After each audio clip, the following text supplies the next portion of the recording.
Assalamualaikum warahmatullahi wabarakatuh. Alhamdulillahirabbil alamin. Puji syukur kehadirat Allah Subhanahu wa taala yang telah melimpahkan rahmat dan karunia-Nya sehingga kita dapat berkumpul di ruangan ini untuk melaksanakan desiminasi dengan tema budaya positif bersama Ibu Fitria Andrani SPD. Selawat besertakan salam tidak lupa yang kita hadiahkan kepada baginda kita, yakni Nabi Muhammad SAW. Untuk tidak memanjangkan kata mukadimah, langsung saja kita awali acara kita dengan menyanyikan lagu Indonesia Raya. Kepada Bapak Ibu, dipersilahkan untuk berdiri.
Bapak Ibu dipersilakan untuk duduk kembali. Kita lanjutkan ke acara berikutnya, yaitu kata sambutan dari Kepala Sekolah UPTD SDN 02 Balai Panjang. Kepada Ibu dipersilakan. Assalamualaikum warahmatullahi wabarakatuh. Waalaikumsalam warahmatullahi wabarakatuh. Yang sangat kita hormati Bapak Ibu seluruhnya menjadi guru UPTD SDN 02 Balai Panjang. Patut hari ini kita bersyukur kepada Allah Subhanahu wa taala karena berkat rahmat dan karunia-Nya pada siang hari ini kita masih diberi nikmat sehat, nikmat untuk menikmati untuk hidup bernafas pada hari ini. Kita diberi kesempatan menjalankan aktivitas, itulah yang sangat paling kita syukuri, karena tanpa rahmat itu mungkin kita tidak akan bisa menjalankan kegiatan kita pada hari ini. Selanjutnya, salawat beriring salam dan tidak bosan-bosannya kita tujukan buat arwah junjungan umat sedunia, yakni Nabi besar Muhammad SAW yang telah membawa umat manusia dari alam kebodohan, dari alam jahiliyah ke alam yang penuh peradaban dan teknologi yang canggih seperti yang kita dapati pada saat sekarang ini. Bapak Ibu, pada hari ini kita mengadakan pertemuan dalam rangka desiminasi kegiatan guru penggerak, yaitu disiplin positif yang akan diberikan oleh Ibu Fitria Andrani SPD. Ibu berharap sekali kegiatan ini nanti betul-betul hendaknya bermanfaat bagi kita semua. Bisa kita mendapatkan pelajaran, dapat kita menjadi contoh bagi kita mungkin selama ini kita belum bisa menerapkannya, sehingga dengan pencerahan dari Ibu Fitria Andriani nanti kita bisa mengetahui, lebih paham dalam pelaksanaannya. Dan juga kita sangat berterima kasih sekali karena salah satu kegiatan guru penggerak yaitu diseminasi ini mudah-mudahan bisa membuat pendidikan semakin maju di sekolah kita. Jadi apapun nanti yang disampaikan oleh Ibu Fitria Andriani, kalau kurang kita paham, silakan Bapak Ibu bertanya. Ya, mungkin pengetahuan kita ada yang belum kita pahami. Nah, jadi Ibu berharap sekali kegiatan hari ini betul-betul hendaknya bermanfaat buat kita, baik bagi penyampai nanti seperti Ibu Fitria Andriani, juga buat kita semua. Mungkin itu yang dapat Ibu sampaikan. Kemudian Ibu juga sangat berterima kasih sekali adanya guru penggerak di sekolah kita, sehingga apapun nanti yang menyangkut dengan kemajuan pendidikan untuk meningkatkan mutu pembelajaran di sekolah kita ini, hendaknya itu makin berkembang karena adanya pembaruan-pembaruan untuk kita. Mungkin itu dari Ibu. Salah janggal Ibu mohon maaf. Ibu sudahi dengan wabillahi taufiq wal hidayah. Assalamualaikum warahmatullahi wabarakatuh.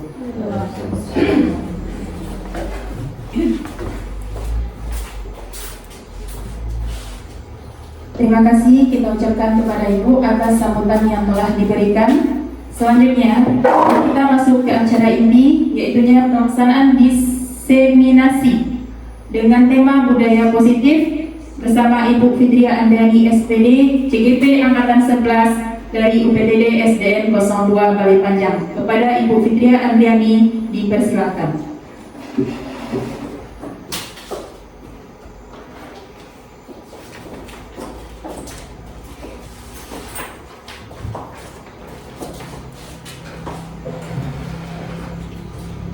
Assalamualaikum warahmatullahi wabarakatuh. Puji dan syukur kehadirat Allah Subhanahu wa Ta'ala karena telah memberikan rahmat dan karunia-Nya kepada kita pada pagi hari ini. Kemudian tidak lupa kita kirimkan selawat beriring salam kepada Nabi besar kita Muhammad SAW yang telah memberikan perubahan besar kepada kita sebagai umatnya, sehingga kita bisa menikmati berbagai perkembangan ilmu pengetahuan seperti yang kita rasakan sekarang ini. Yang kami hormati Ibu Kepala Sekolah UPTD SDN 02 Balai Panjang, kemudian juga rasa hormat yang tidak terhingga kepada teman-teman rekan guru SDN 02 Balai Panjang yang telah bersedia meluangkan waktu untuk mengikuti kegiatan diseminasi kami mengenai budaya positif, yaitu salah satu kegiatan dari pendidikan guru penggerak yang sedang kami laksanakan pada saat ini.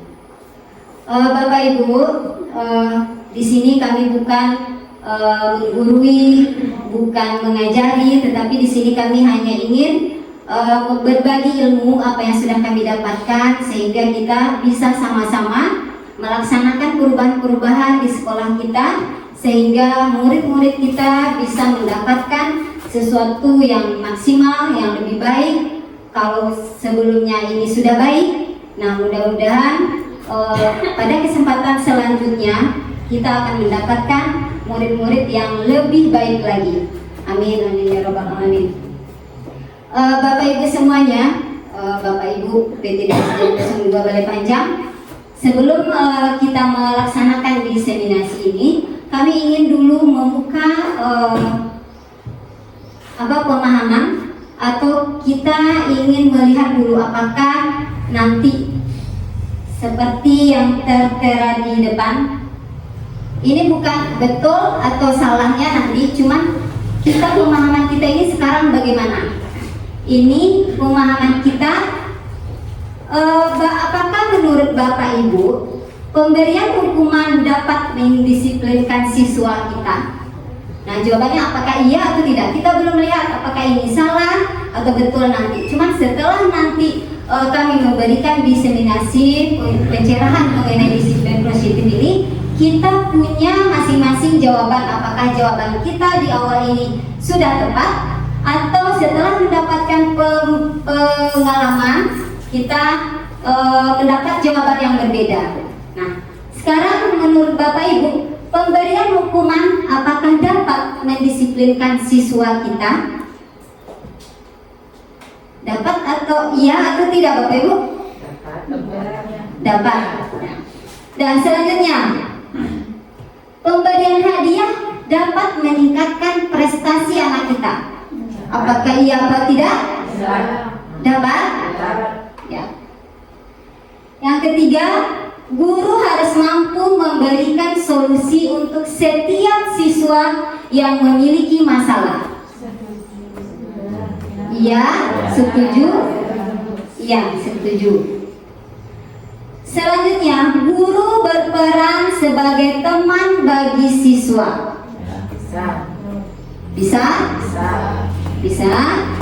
Nah, Bapak Ibu, nanti kita sudah dapat jawaban yang tadi. Apakah yang kita pahami tadi itu akan berubah setelah kegiatan kita hari ini, atau apakah jawaban kita tadi itu sudah tepat? Ya, Bapak Ibu, kita punya pertanyaan besar. Apa itu budaya positif? Nah, Bapak Ibu, di sini kami sudah rangkum bahwa budaya positif itu merupakan perwujudan dari nilai-nilai atau keyakinan universal yang diterapkan di sekolah. Budaya positif itu dapat mendorong murid untuk mampu berpikir, bertindak, dan mencipta sebagai proses memerdekakan dirinya, sehingga murid mampu mandiri dan bertanggung jawab terhadap diri mereka sendiri. Nah, itu rangkuman dari yang sudah kami buat mengenai budaya positif. Nah, budaya positif ini dia punya konsep, ada beberapa konsep budaya positif. Yang pertama itu perubahan paradigma belajar.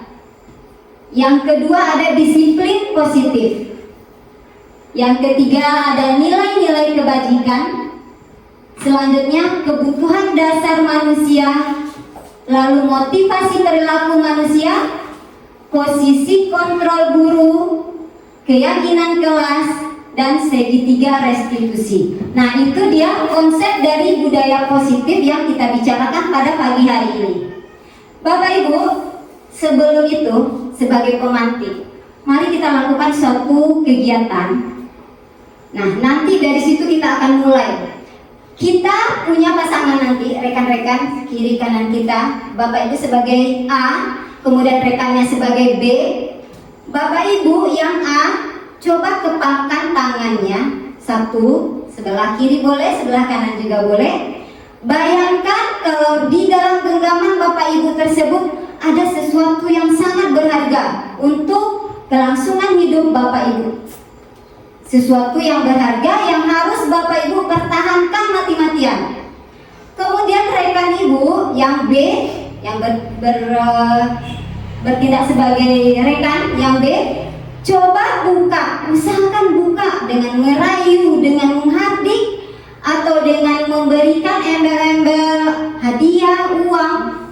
Boleh juga dengan mengintimidasi, boleh juga untuk membuka tangan Bapak Ibu. Bisa kita lakukan Bapak Ibu?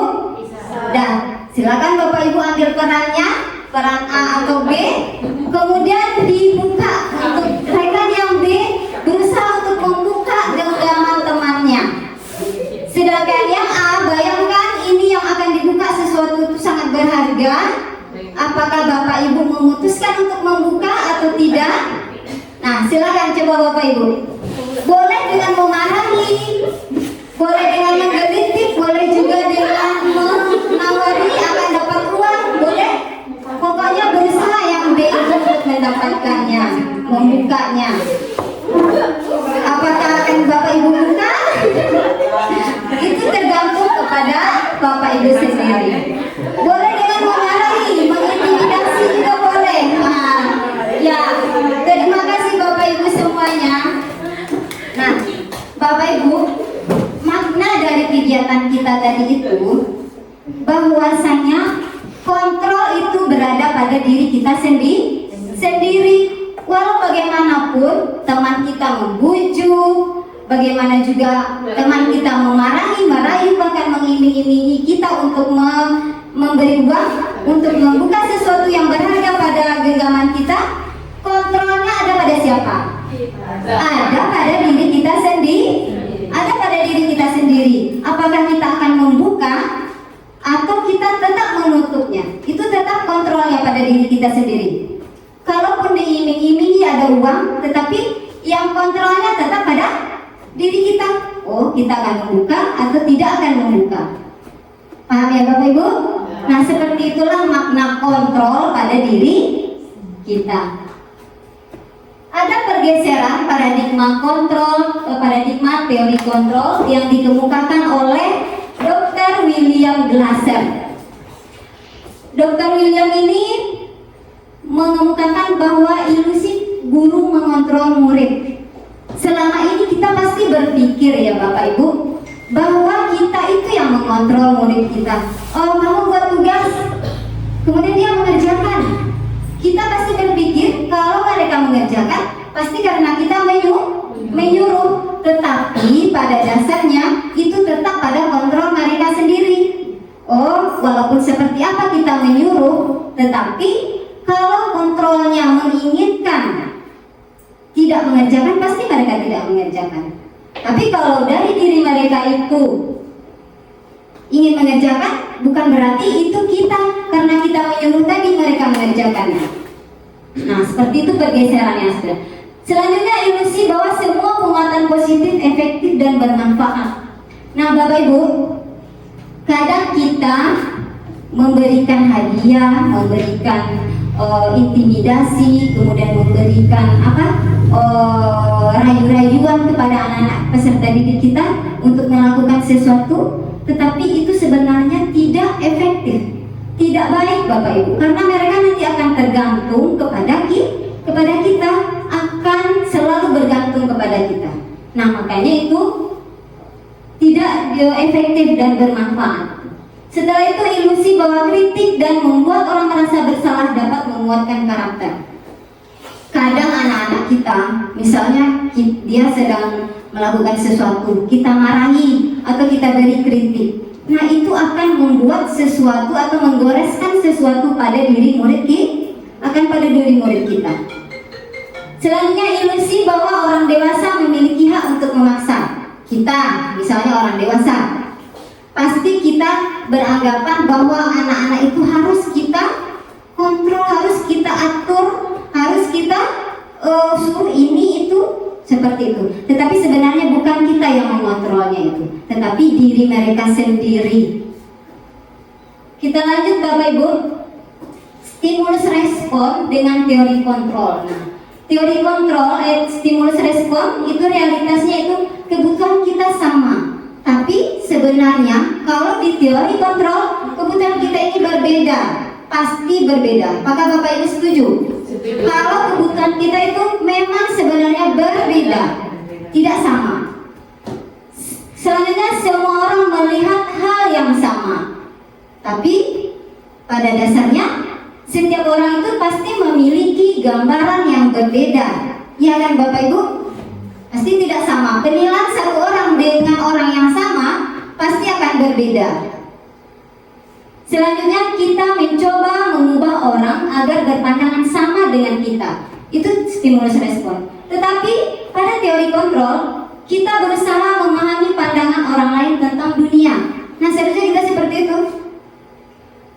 Orang-orang memiliki pandangan mereka sendiri-sendiri, tapi kita tidak bisa mengubah pandangan tersebut. Selanjutnya, perilaku buruk dilihat sebagai suatu kesalahan.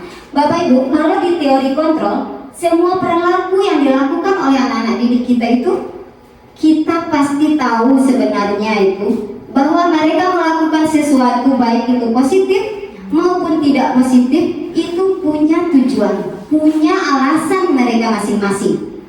Kita harus pahami itu.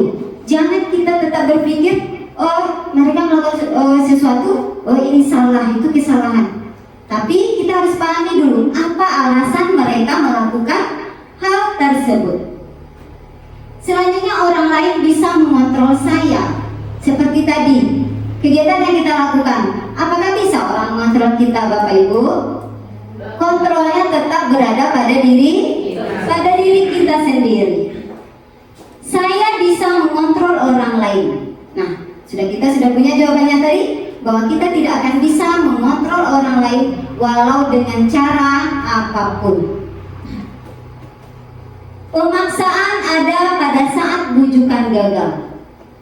Menurut teori kontrol, kolaborasi dan konsensus menciptakan pilihan-pilihan baru. Nah, seperti itu. Kemudian stimulus responnya modal berpikir menang kalah. Tetapi pada teori kontrol itu sebenarnya adalah modal berpikir menang-menang. Tidak ada yang kalah, tidak ada yang menang, menang-menang. Bisa dipahami ya Bapak Ibu? Nah, selanjutnya mengenai disiplin positif. Disiplin positif itu tujuannya dari disiplin positif itu adalah menanamkan motivasi pada murid-murid kita, yaitu untuk menjadi orang yang mereka inginkan dan menghargai diri sendiri dengan nilai-nilai yang mereka percaya. Ketika murid-murid kita memiliki motivasi tersebut, mereka telah memiliki motivasi intrinsik yang berdampak jangka panjang, motivasi yang tidak akan terpengaruh pada adanya hukuman atau hadiah. Mereka akan tetap berperilaku baik dan berlandaskan nilai-nilai kebajikan karena memang mereka ingin menjadi orang yang menjunjung tinggi nilai-nilai yang mereka hargai atau mencapai suatu tujuan mulia. Jadi secara umum disiplin positif itu adalah suatu pendekatan untuk menerapkan disiplin dari dalam diri anak tanpa hukuman dan hadiah. Tadi ada istilah nilai-nilai kebajikan universal. Nilai-nilai kebajikan universal ini Bapak Ibu bermuaranya nanti pasti pada kegiatan yang kita lakukan di sekolah. Tujuannya apa kita melakukan kegiatan pembelajaran di sekolah? Yaitu untuk menciptakan profil pelajar Pancasila. Pasti Bapak Ibu sudah paham itu mana saja atau nilai-nilai pada profil pelajar Pancasila itu. Bisa kami ulangi? Profil pelajar Pancasila itu mencakup beriman, bertakwa kepada Tuhan Yang Maha Esa dan berakhlak mulia, berkebinekaan global, bergotong royong, kreatif, bernalar kritis, dan mandiri. Motivasi perilaku manusia. Nah, Bapak Ibu, motivasi perilaku manusia itu ada 3. Menurut Diane Gosen dalam bukunya Restructuring School itu menyatakan ada 3 motivasi perilaku manusia. Jadi manusia itu melakukan sesuatu ada 3 motivasinya. Yang pertama yaitu untuk menghindari ketidaknyamanan atau hukuman. Anak-anak kita itu seperti tadi bukan karena dia mau melakukan sesuatu karena keinginannya, tetapi karena takut, malas mendapat hukuman, ya menghindari ketidaknyamanan. Oh nanti kita tidak buat PR, ini nanti kena hukum, dapat disuruh keluar. Nah itu maksudnya. Jadi motivasi yang pertama dari manusia itu adalah untuk menghindari ketidaknyamanan atau hukuman. Jadi mereka melakukan sesuatu itu karena untuk menghindari ketidaknyamanan atau menghindari hukuman. Selanjutnya untuk mendapatkan imbalan atau penghargaan dari orang lain. Misalnya, oh Raja Bego dapat hadiah atau dapat pujian atau dapat sesuatu lah dari ibu guru. Selanjutnya motivasi yang ketiga adalah untuk menjadi orang yang mereka inginkan dan menghargai diri sendiri dengan nilai-nilai yang mereka percaya. Nah, kalau menurut kita bersama Bapak Ibu, motivasi mana yang paling bagus atau yang perlu ada pada diri kita atau pada murid kita? Iya, pasti yang ketiga.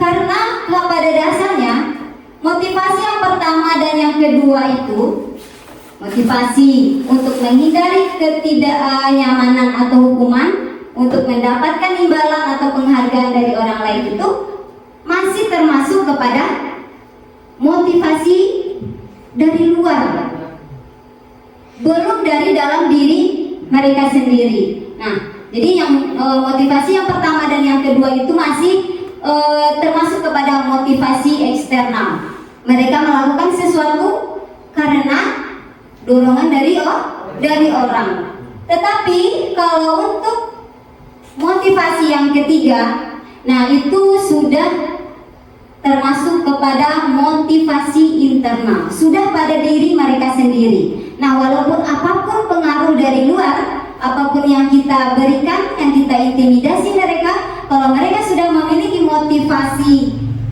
ketiga ini, motivasi internal pada diri mereka, tidak akan berpengaruh apalagi kepada mereka sendiri. Nah, untuk menguatkan motivasi internal ini, sebaiknya kita sebagai guru hindari hukuman dan penghargaan berlebihan agar meminimalisir motivasi eksternal dari dalam diri murid kita. Nah, jadi ini yang kita perlu hindari ya Bapak Ibu, supaya motivasi mereka, motivasi anak didik kita itu kuat dalam motivasi internalnya, maka kita harus hindari ini. Hindari hukuman, hindari penghargaan yang berlebihan. Jadi intinya yang berlebihan ya Bapak Ibu. Sekarang kita masuk lagi hukuman, konsekuensi, restitusi. Apakah Bapak Ibu sudah pernah mendengar istilah-istilah seperti ini? Nah, iya. Nah, ya, kalau hukuman itu Bapak Ibu, kita ketiga-tiganya itu kita pasti ada melakukan di sekolah, tapi kita belum paham nanti ini yang mana yang kita lakukan ini. Kalau hukuman itu dia tidak terencana atau tiba-tiba. Murid itu tidak tahu apa yang akan terjadi. Kemudian bersifat satu arah, kemudian berupa hukuman fisik atau psikis. Nah, ini hukuman. Jadi tidak terencana dan tiba-tiba, kemudian bersifat satu arah. Berarti kalau kita memberi hukuman pasti kepada anak, pasti dari kita satu arah saja. Tidak kita minta dulu kepada anak kita persetujuannya ya kan? Nah, kalau konsekuensi Bapak Ibu, ini terencana dia, disepakati sesuai peraturan.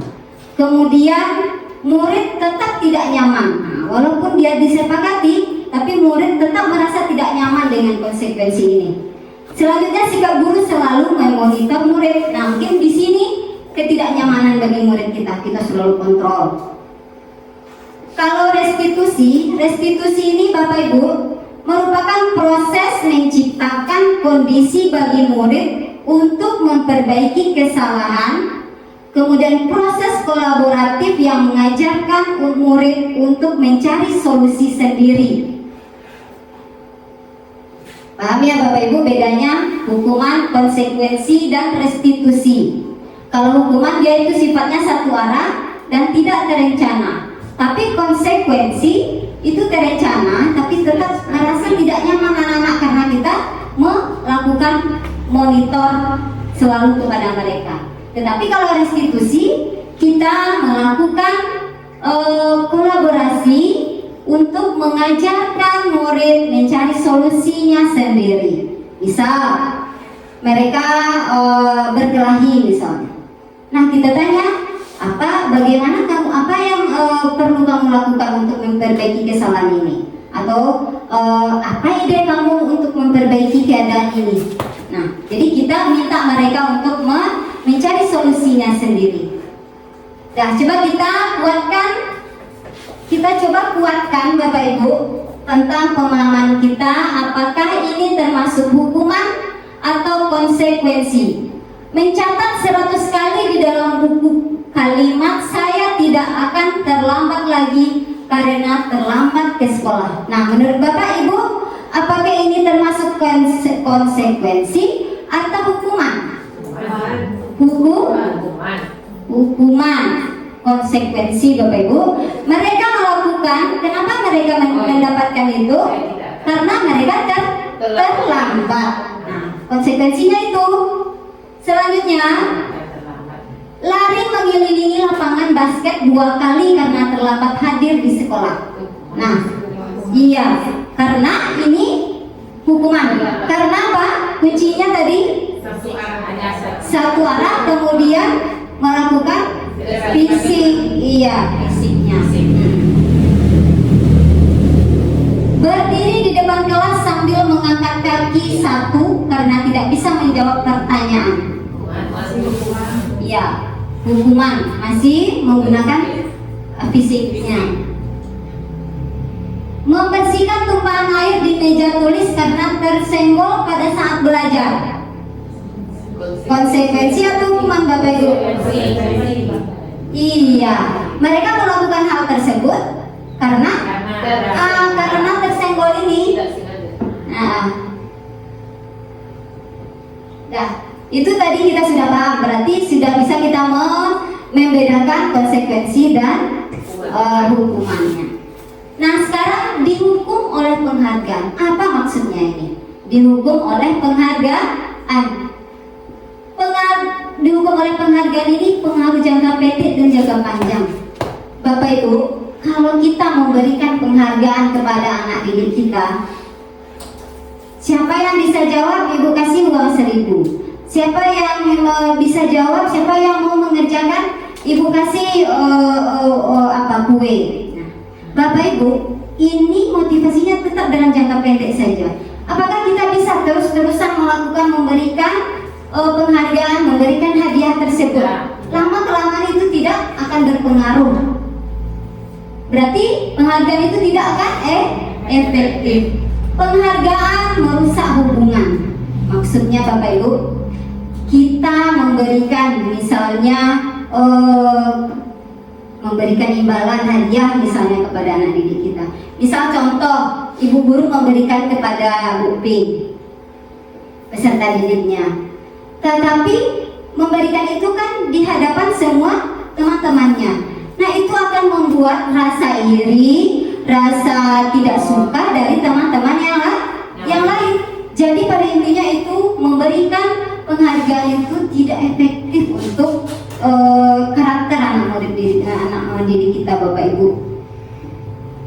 Selain tidak efektif juga akan merusak karakter hubungan dengan yang lain. Kemudian penghargaan mengurangi ketepatan, sudah jelas karena tidak tepat kita memberikan penghargaan, apalagi yang berlebihan. Penghargaan mengurangi kualitas, ya, penghargaan mematikan kreativitas. Pastilah ada Bapak Ibu. Kalau nanti mereka itu melakukan sesuatu karena mendapatkan seperti yang tadi motivasi tetap eksternal baru, belum ada pada diri mereka sendiri. Penghargaan menghukum dan motivasi dari dalam diri intrinsik. Nah, posisi kontrol seorang guru. Bapak Ibu, sebenarnya kita ini tidak tahu atau kita sudah pernah melakukan tapi kita tidak tahu di mana posisi kita. Apakah kita sebagai penghukum? Apakah kita sebagai teman? Nah, jadi posisi kontrol seorang guru itu ada penghukum, ada sebagai teman, pembuat merasa bersalah, pemantau, dan sebagai manajer. Menurut Bapak Ibu, posisi Bapak Ibu sekarang seperti apa? Sebagai apa? Kalau kita nilai selama ini apa yang sudah kita lakukan itu, kita ini berada di mana sekarang? Apakah kita sebagai penghukum? Apakah kita sebagai teman? Apakah sebagai pemantau atau pembuat merasa bersalah? Nah, kita lihat dulu, nanti kita pasti tahu dari mana atau di mana posisi kita.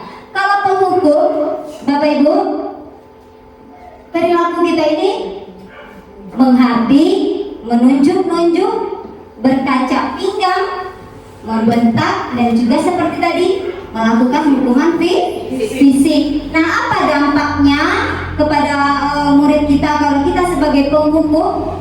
Anak akan menjadi pendendam.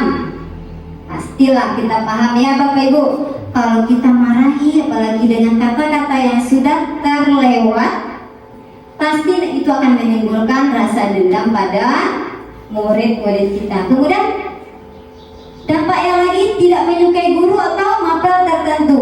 Oh, guru agama itu pembohongi. Nah, sehingga mereka tidak akan menyukai mata pelajaran PAI lagi. Atau sebaliknya, guru kelasnya pemarah. Nah, mereka akan lebih suka, akan selalu menunggu pembelajaran agama atau PJOK-nya. Nah, itu kalau penghukum. Pembuat merasa bersalah. Nah, Bapak Ibu, kalau pembuat merasa bersalah, berarti ciri-cirinya seperti ini. Suara lembut, namun menyalahkan siswa. Kemudian guru menyatakan kesalahan pada siswa dan guru menderita. Dampaknya apa?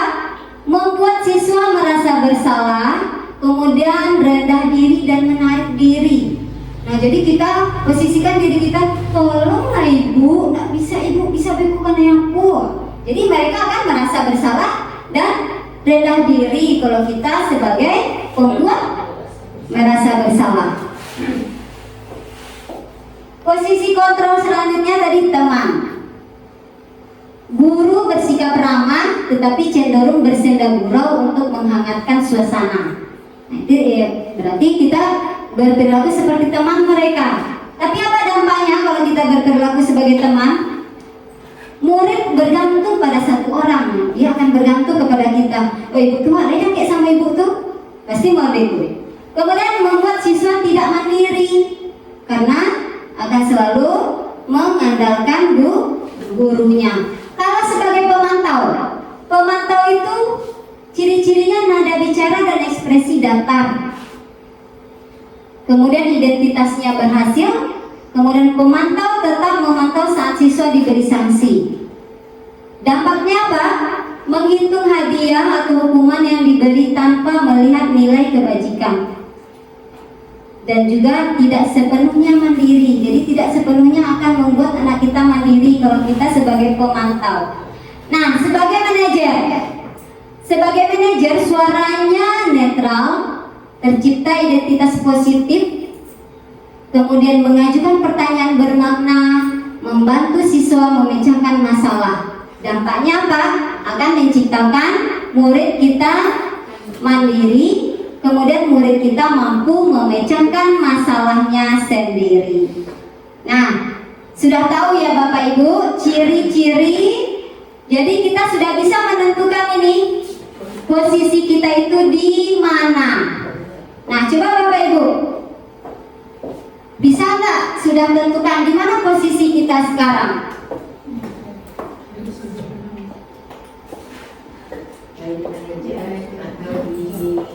Sudah di mana kita berada?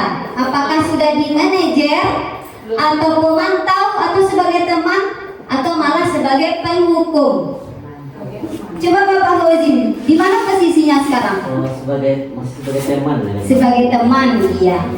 Kalau sebagai teman kita sudah tahu tadi ya Bapak Ibu dampaknya bagaimana. Tetapi memang kita belum tentu kita bisa berperilaku sesuai konsep yang betulnya. Tetapi marilah kita berusaha untuk memperbaiki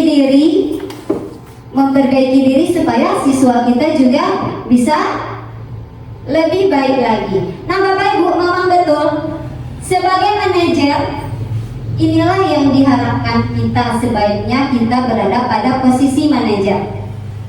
Jadi posisi kontrol kita itu hendaknya pada manajer. Tidak apa-apa sekarang kita kami masih sebagai penghukum, masih sebagai pemantau atau sebagai teman, tidak apa-apa. Tetapi sekarang kita bersama-sama berusaha untuk menjadi seorang posisi kontrol pada posisi manajer. Pada posisi posisi manajer ini, seorang guru itu mengacu pada restitusi yang dapat menjadikan murid sebagai manajer bagi dirinya sendiri, sehingga tercipta identitas positif atau berhasil pada diri muridnya. Kemudian sebagai manajer, guru berbuat sesuatu bersama murid, mempersilahkan murid mempertanggungjawabkan perilakunya dan mendukung murid agar dapat menemukan solusi atas permasalahannya sendiri. Nah, apakah kita ingin Bapak Ibu anak didik kita mendapatkan karakter yang seperti ini, yang mampu mencari solusi untuk permasalahan sendiri, kemudian menjadi mandiri? Apakah itu memang tujuan kita Bapak Ibu? Tentu saja. Nah, kami tanya dulu, apakah Bapak Ibu sudah membuat keyakinan kelas? Atau apakah keyakinan kelas itu sama dengan peraturan kelas? Kenapa? Mengapa keyakinan kelas bukan peraturan kelas?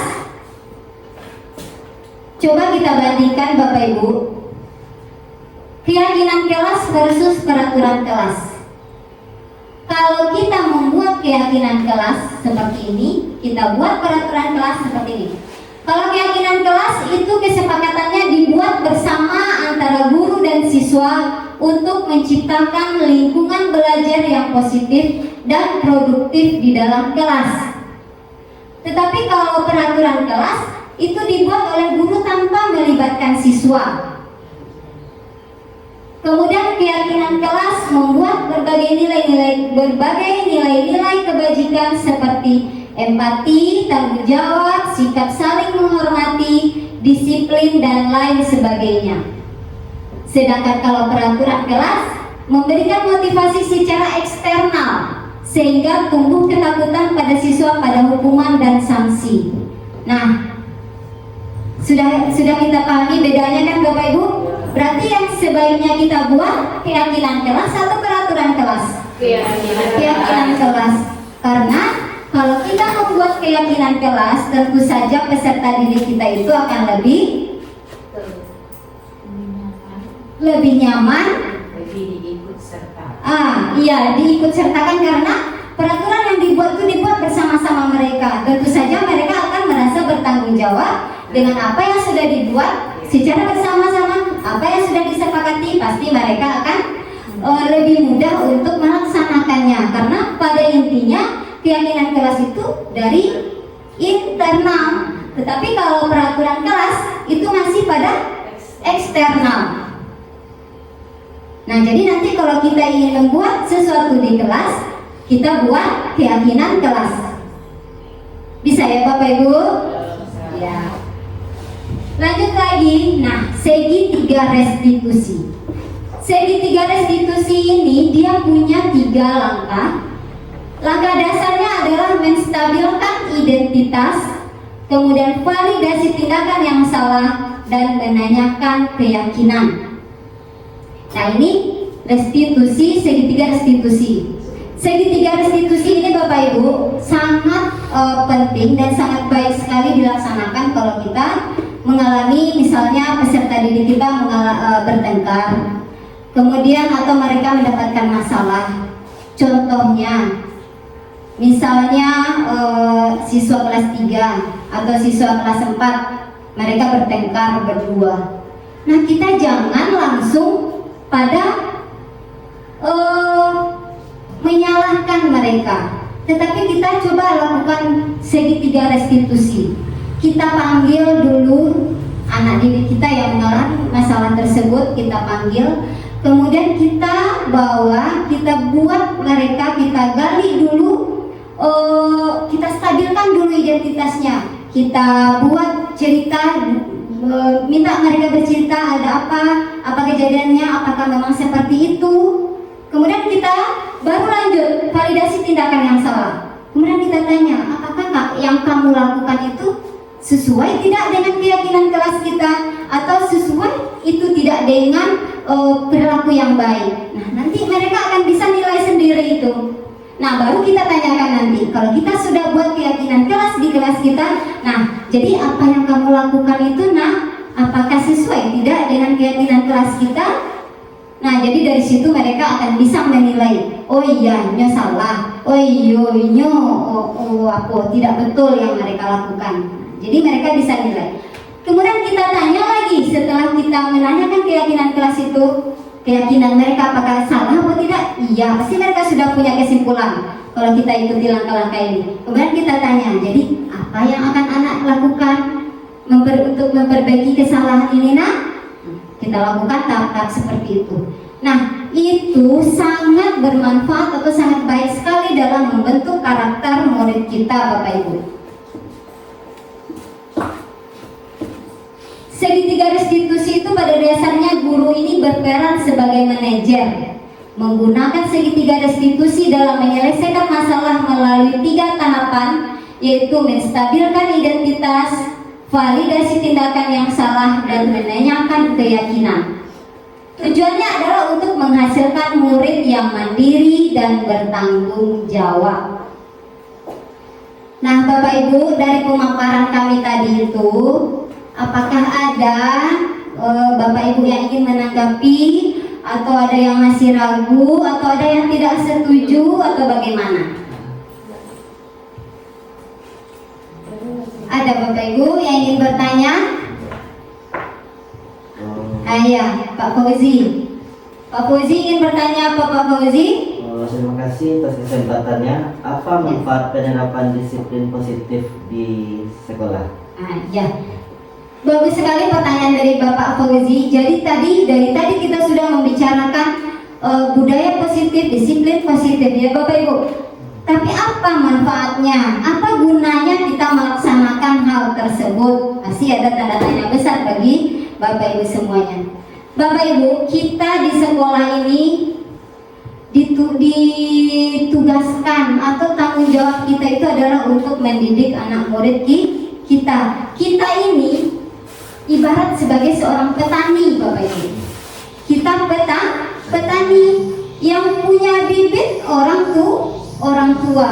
Nah, kalau petani itu bagaimana? Kita merawat yang punya bibit, niko bibitnya, tolong ditanam. Nah, bagaimana pertumbuhan anak-anak didik ini tergantung kepada kita sebagai guru, sebagai kita yang merawatnya. Apakah kita ingin anak murid kita ini banyak seperti padi tanaman kita kan? Kita ingin punya hasil yang lebih baik, yang sangat baik hasilnya. Nah, apa yang kita lakukan? Tentu kita beri pupuk, kita rawat, berbagai cara kita lakukan. Kemudian misalnya, kalau bibitnya itu tidak bagus, apa yang kita lakukan kalau kita sebagai petani? Tentu saja kita akan mengkonsultasikannya kepada yang punya bibit. Oh Bapak Ibu, itu lahannya bibitnya tidak bagus, atau kita pindahkanlah ke tempat yang lain bibit ini supaya lebih bagus. Kalau di sini tidak tumbuh dengan maksimal, coba kita cari tempat yang lain. Nah, misalnya seperti itu. Jadi pada tujuannya disiplin positif yang kita laksanakan itu adalah untuk mendidik, menciptakan peserta didik kita yang berkarakter seperti tujuan yang kita bicarakan tadi itu, membentuk pelajar yang memiliki karakter profil pelajar Pancasila. Ke situ bermuara semuanya, Bapak Ibu. Jadi bagaimana usaha kita sebagai petani istilahnya ini, kita ini sebagai guru, tetapi kalau menurut pemahaman pernyataan Ki Hajar Dewantara bahwa seorang guru itu adalah ibaratkan seorang petani yang merawat tanaman yang diberikan oleh pemilik bibit.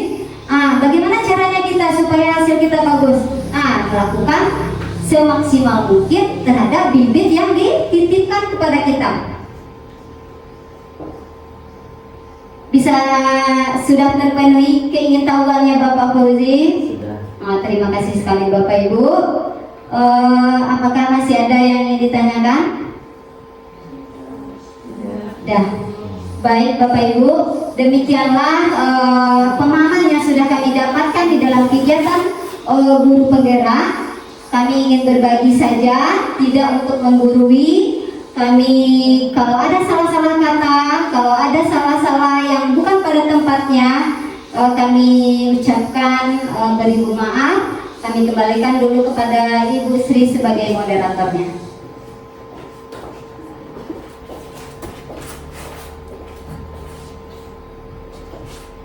Nah, itulah materi yang sudah disampaikan oleh Ibu Fitria Andriani.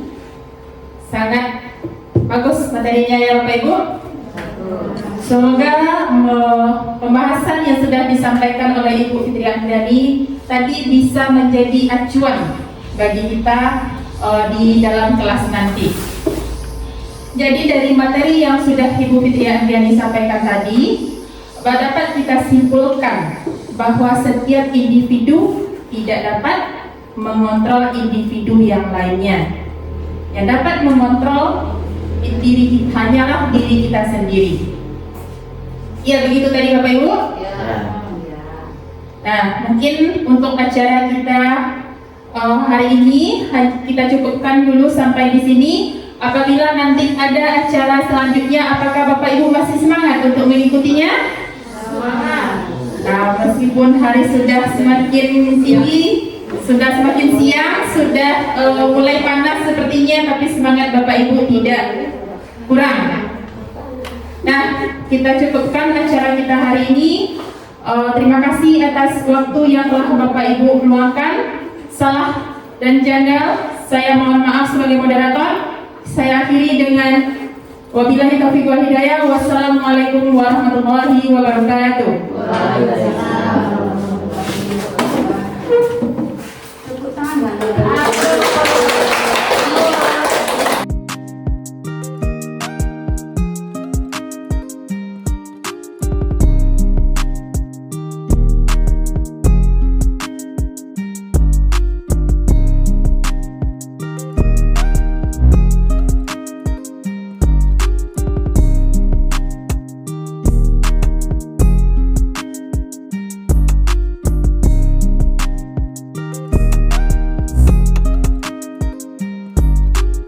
Assalamualaikum warahmatullahi wabarakatuh.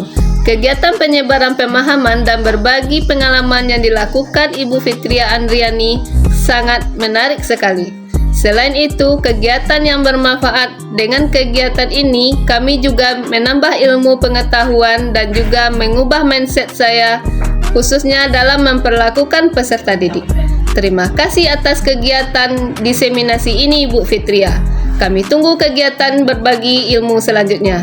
Sukses terus dan jangan pernah bosan menyebarkan kebaikan. Assalamualaikum warahmatullahi wabarakatuh. Assalamualaikum warahmatullahi wabarakatuh. Kegiatan diseminasi yang dilakukan Ibu Fitria Andriani sangat menarik sekali. Kami dari rekan-rekan guru, khususnya sebagai rekan dari UPTD SDN 02 Balai Panjang, sangat senang dan berbangga hati atas kegiatan yang diprakarsai oleh Ibu Fitria Andriani, guru penggerak angkatan 11 dari UPTD SD Negeri 02 Balai Panjang. Sukses terus Ibu Fitria Andriani. Assalamualaikum warahmatullahi wabarakatuh. Menanggapi kegiatan aksi nyata guru penggerak angkatan 11 dari UPTD SDN 02 Balai Panjang, yaitu Ibu Fitria Andriani, ini sangatlah bermanfaat sekali.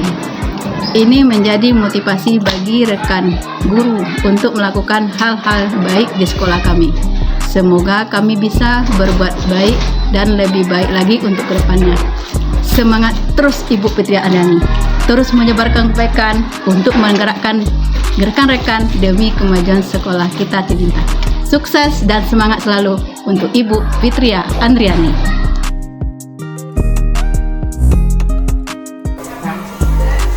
Assalamualaikum warahmatullahi wabarakatuh. Waalaikumsalam Aca. Silakan duduk nak.